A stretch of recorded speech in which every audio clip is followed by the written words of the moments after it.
Masechet Psachim, Daf Samech He, feuille numéro 65. Nous sommes à la seconde ligne.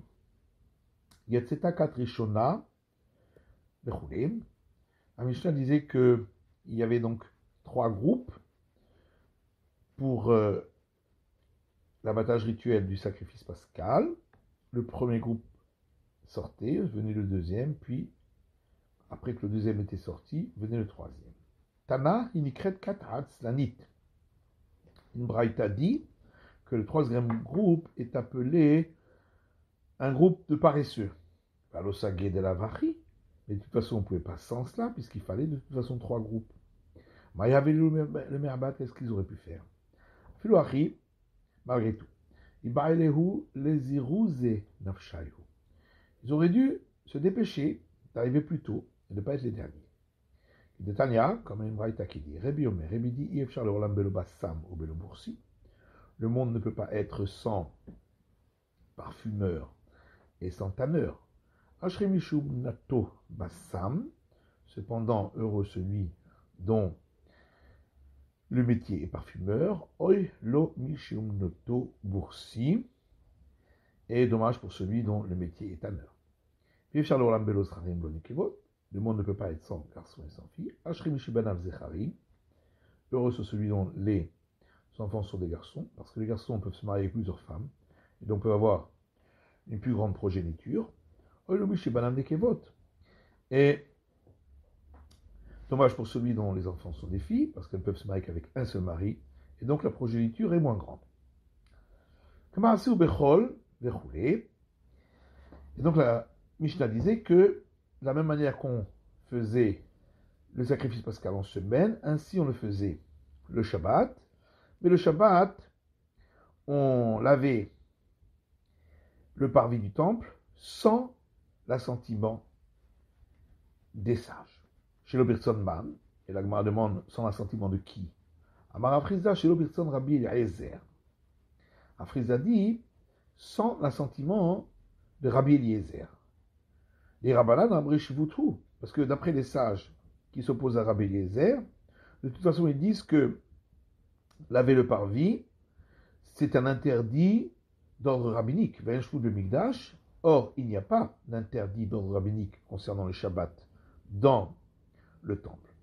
Maïhi, où est-ce qu'on a vu cette discussion? Et Tanya, et une braïta qui dit, Echad HaCholer, que ce soit celui qui traite un animal, Vamechabetz, celui qui fait du fromage blanc, Vamegaben, celui qui fait du fromage, qui grogrotte le volume pour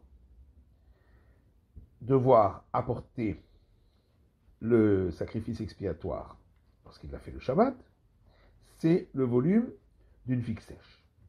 Hamechabed, celui qui balaye, Hamerabetz, celui qui verse de l'eau sur le sol pour ne pas que la poussière monte, va roder halot des vaches, et celui qui enlève des pains de miel d'une ruche, Beshogeg, Beshabbat, Hayav, Hatat.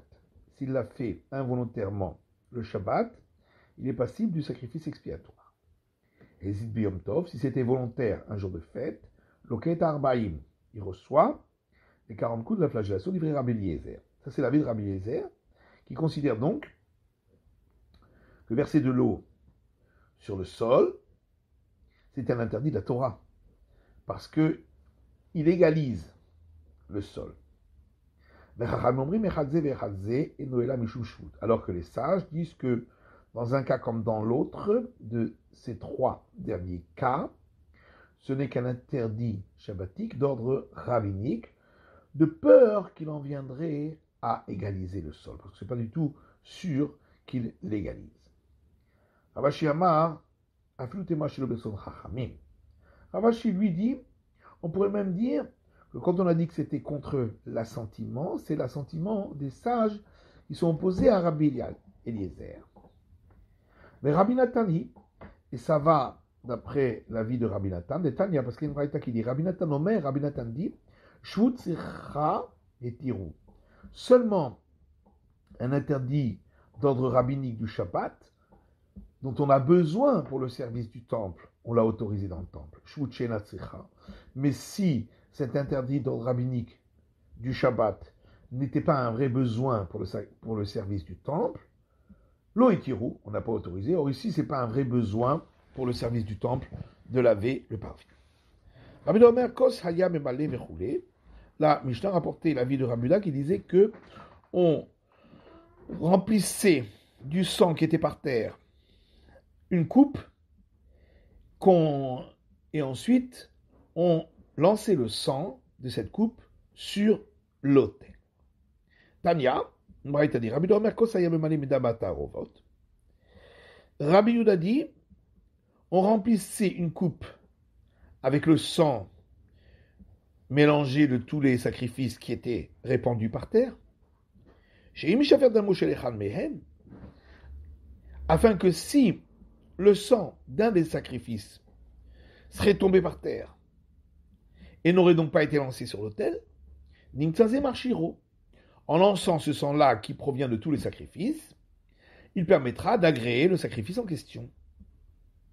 Amroulo le Rabbi Yehuda, et les sages ont dit à Rabbi Yehuda, mais voilà que ce sang-là, s'il est tombé par terre, il n'a donc pas été réceptionné dans un récipient.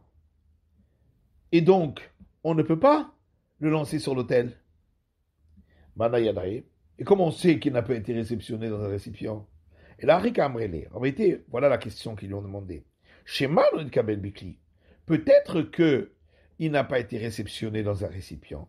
Et dans ce cas-là, c'est interdit de le lancer sur l'autel, puisque c'est un sang qui est impropre pour cela. Amar Lahen, et il leur a répondu, Afani lo amarti la benit kabel bikli. Moi aussi, Rabbi Yehuda, je n'ai parlé de le faire que dans le cas où il aurait été réceptionné dans un récipient. Manayada, et comment on sait? Kohanim zrizinhen, c'est que les prêtres sont zélés dans leur travail. Et c'est pourquoi c'est sûr que le sang avait été réceptionné dans un récipient. Izrizinamay mishtapir. Mais alors, s'ils sont tellement zélés, pourquoi le sang se serait-il répandu au sol par la suite? Agav zrizutayhu deravde mishtapir. Étant donné qu'ils sont tellement zélés qu'il pourrait arriver que le sang se soit renversé par la suite. Valodamatamtsit moravbo. Oui, mais dans ce sang qui se trouve au sol, il y a également du sang qui n'est pas directement de l'abattage rituel, mais qui s'écoule par la suite, qui est mélangé, et qui lui est impropre pour lancer sur l'autel. Rabbi Yehuda, lui, suit son opinion, parce qu'il pense que ce sang qui coule après l'abattage rituel est aussi un sang de qualité autant que le premier, celui qui coule pendant l'abattage. De Tanya, comme c'est marqué dans une braïta, Damatam Tsit Behazhara, le sang qui s'égoutte après l'abattage rituel, celui qui en consomme n'enfreint qu'un interdit de la Torah, Rabbi Omer Behikaret, alors que Rabbi Yehuda, lui, considère qu'il enfreint un interdit qui donne lieu au retranchement, comme le sang qui s'écoule pendant l'abattage rituel. Vama Rabbi Lazar, mais pourtant Rabbi Lazar a dit, Modé Rabbi Yehuda l'inyan kapara, que Rabbi Yehuda est d'accord concernant l'expiation au moment où on lance le sang sur l'autel, chez Nomechaper, que ce sang qui s'égoutte après l'abattage rituel ne permet pas cette expiation chez Neymar, puisqu'il est écrit dans le verset, Ki Adam hu banefesh yechaper, car c'est le sang, lui, qui, sur la vie, apporte l'expiation. De là, on apprend Dam chez Anefesh utsabo mechaper. Seulement le sang qui sort au moment où la vie s'en va apporte expiation. Dam chez Anefesh utsabo, mais le sang qui ne s'écoule pas au moment où la vie s'en va, et non mechaper, ne donne pas expiation. Et là, Rabbi Yehuda est tamé. Seulement, il faut expliquer que Rabbi Yehuda suit son opinion. Dama en dam mevatel dam. Parce qu'il dit que du sang ne peut pas annuler un autre sang. C'est pourquoi, même si la majorité du sang qui est répandu au sol, c'est du sang qui s'écoule après l'abattage rituel, et donc qui est impropre pour être lancé sur l'autel, malgré tout, il n'annule pas le sang qui s'est écoulé pendant l'abattage rituel, qui provient peut-être d'un sacrifice donc pour lequel on n'aurait pas lancé le sang sur l'autel, et donc en le lançant maintenant sur l'autel, on a agréé le sacrifice. Alors que les sages disent que ce sang-là, comme il est minoritaire, il est annulé. Tania. Il y a une braïta qui dit, Amarlehen Rabbi Yuda dit aux sages, le chachamim aux sages, les divrei, d'après vous, la magpoke qui met à Hazara, pourquoi on bouche l'écoulement du caniveau qui s'écoule du parvis du temple pendant que on fait le sacrifice pascal? Ils ont répondu parce que c'est une gloire pour les fils de Aaron, les prêtres, de marcher avec du sang jusqu'à leurs genoux. Oui, mais alors ce sang-là, demande la Gemara, il constitue un écran entre le pied et le sol du parvis. Or, le sol doit toucher directement le parvis. Et la Gemara répond, l'achou, étant donné que c'est du sang liquide, venochotzetz, il ne constitue pas un écran. Qu'il est tania, comme c'est marqué dans une braïta. Hadam, le sang, vehadio et l'encre, vehachalav et le lait, vehadevash et le miel, yeveshim chotzetzim, lorsqu'ils sont secs, ils sont un écran, lachin et chotzetzim. Mais s'ils sont liquides, ils ne sont pas un écran. Ah oui, mais ainsi, les vêtements des prêtres se salissent avec le sang. Mais Tania, il y a une braïta qui dit, si le prêtre avait ses vêtements sales, ve'avad, donc avec des taches, et il a fait le service du temple, avodato psula, le service n'est pas valable. Alors peut-être tu vas répondre qu'ils soulevaient le bas de leurs vêtements pour ne pas qu'ils se salissent. Tania, pourtant il y a une braïta qui dit, mido bad, son vêtement à sa mesure en lin. On parle du vêtement du grand prêtre.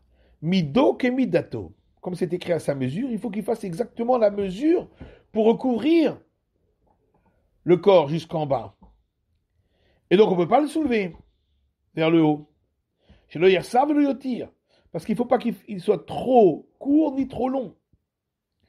Alors la Gemara répond, la kevesh. Ça on faisait uniquement lorsqu'on amenait les membres du sacrifice à la rampe de l'autel, de l'avre avodahi, parce que ça, ce n'est pas considéré comme un service sacrificiel. Vélo, est-ce que ce n'est pas un service sacrificiel? Pourtant, puisqu'il faut pour cela absolument des prêtres avodahi, c'est donc forcément un service sacrificiel. Netanya, puis c'est marqué dans une braïta. Veikriva kohen et akol amizbecha, c'est marqué dans le verset. Et le prêtre approchera le tout à l'autel. Zuholachat evarim la kevesh. Ça, c'est amener les membres sur la rampe de l'autel. Et là, bolachat etzil maracha. En vérité, on parle ici, on est obligé de dire qu'on parle ici d'amener les bois sur le bûcher de l'autel. Ça, c'est pas un service sacrificiel. Oui, mais alors, lorsqu'ils amenaient les membres des sacrifices jusqu'à la rampe de l'autel, ou lorsqu'ils amenaient le sang pour être lancé sur l'autel, comment faisaient-ils? Puisque s'ils ne remontaient pas les vêtements allaient se salir. Ils marchaient sur des marches qui étaient surélevées par rapport au reste du parvis du temple.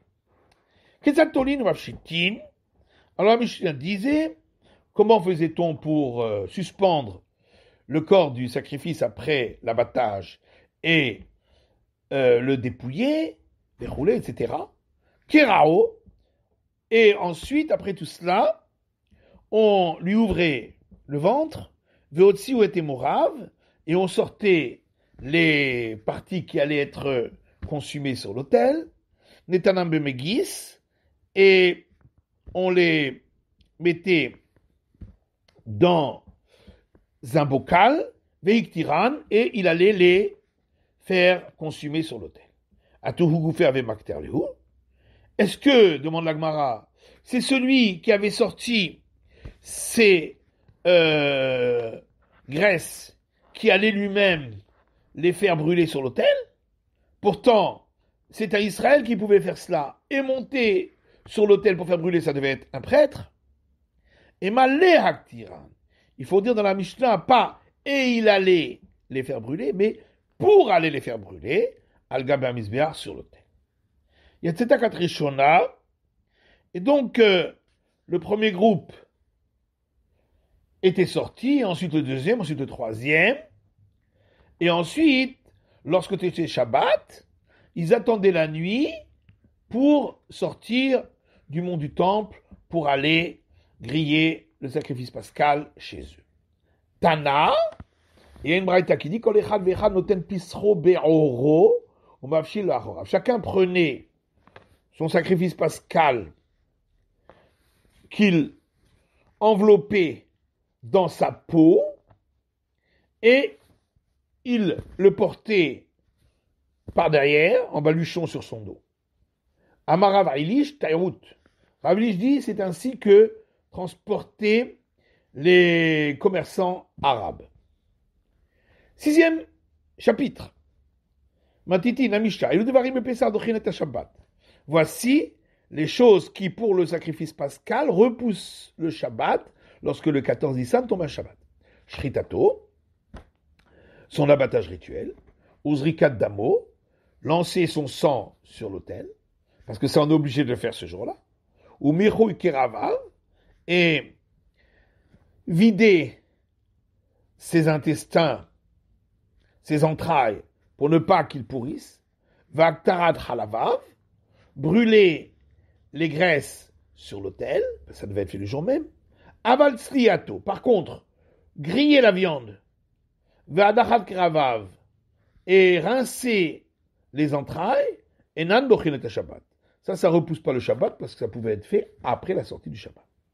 Harkavato, porter l'animal sur son épaule pour l'amener au temple. Ve'avato mechutz hatroum, ou bien l'amener d'un endroit qui se trouve à l'extérieur des limites où on a le droit de se déplacer le Shabbat. Ve'chatirat yabalto, ou couper une verrue qu'il aurait avec ses mains. En dochin et Shabbat. Ça ne repousse pas le Shabbat, parce que ça on aurait pu le faire avant l'entrée du Shabbat. Rabbi Eliezer Omer, dochin. Rabbi Eliezer dit, ça repousse le Shabbat, étant donné que ce sont des interdits d'ordre rabbinique. Amar Rabbi Eliezer valodinhu, et Rabbi Eliezer dit, voilà, on peut le déduire par un argument logique. Si déjà l'abattage rituel, qui est un interdit de la Torah, le Shabbat, Doret à Shabbat, ici, il repousse le Shabbat, puisqu'on peut le faire, et l'Oshen Mishum Shvut, ces trois actes qui ne sont qu'un interdit d'ordre rabbinique du Shabbat, le Hétro est à Shabbat, est-ce qu'il ne repousserait pas l'interdit du Shabbat? Amarle, Rabbi Yeshua lui a dit, Yom Tov Yochiach, le jour de fête est une contre-preuve à ta logique. Puisqu'on y a autorisé certains interdits de la Torah lorsque c'est pour la nourriture, pour pouvoir manger, alors qu'on a interdit des interdits d'ordre rabbinique. Alors Rabbi Eliezer lui a rétorqué, mais qu'est-ce que tu dis, Yoshua? En quoi c'est une contre-preuve? Réchoute le mitzvah. En quoi quelque chose qui n'est pas une obligation, comme ici, de manger certaines choses jour de fête, serait-elle une preuve pour chez nous où il y a une obligation d'apporter le sacrifice pascal?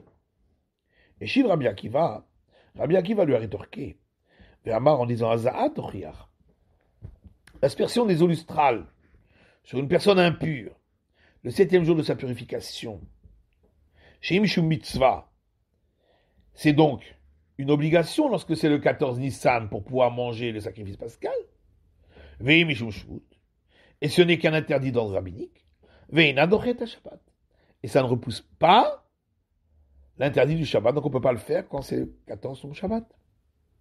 Avatal Tetamé, et donc ne t'étonne pas, alléluia sur ces 3 actes-là dont on a parlé, Shafal Bishel Mishum Mitzvah, même si c'est pour accomplir le commandement, Ve'en Mishum Shvut, et ce n'est que des interdits d'ordre rabbinique, Lo Yitro et Shabbat, ils ne repousseront pas le Shabbat.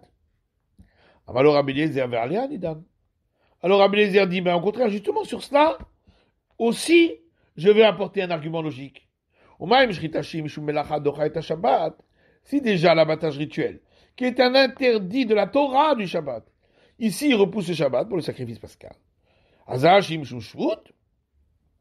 Asperger avec les eaux lustrales, qui n'est qu'un interdit d'ordre rabbinique du Shabbat, et de chez le Shabbat, à plus forte raison qu'il repousse le Shabbat pour accomplir le commandement de manger le sacrifice pascal.